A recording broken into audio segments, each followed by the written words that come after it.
So it's day 3 down at Banks Chamber 2 in South London in Orkney, and we're making good progress today.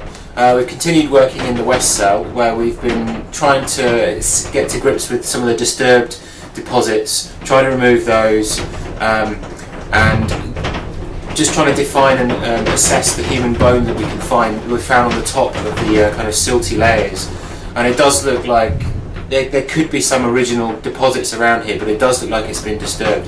So we've been recording those, photographing them, and we've started to remove some of those fragments of bone. Some of them may be going into some of the slabs that you can see protruding through the silts. Others are just kind of small pieces of bone sat on the top. So there is a bit of potential to the west side of the cell. But the east side of it does seem to be more disturbed, perhaps where the digger bucket's kind of gone in, and we've got some large blocks that have kind of been pushed or dropped into the internal deposits.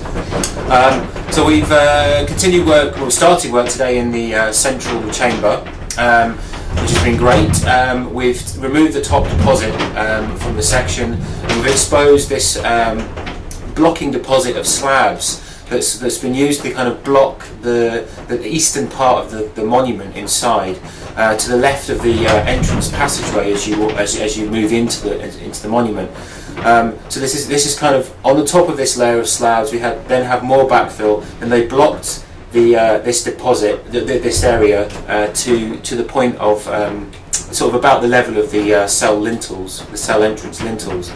And then they've actually put material back over the top of this for some reason, rather than kind of stacking it up as you might expect as they backfilled it. They've blocked part of it and then been putting material over the top, which seems a bit strange, but it does give us an insight into the fact that perhaps the inside of the tomb wasn't filled right up to the roof. It was kind of filled to the level of the entrance, the top of the entrance ways to the side cells.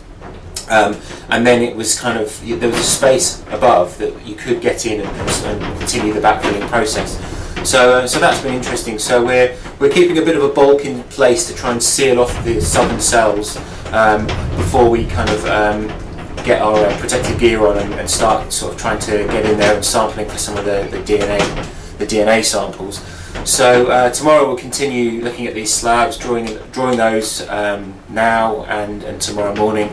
And then we'll remove a sample of those, leaving this bulk in place, and continue down into the internal backfill deposits in the central chamber.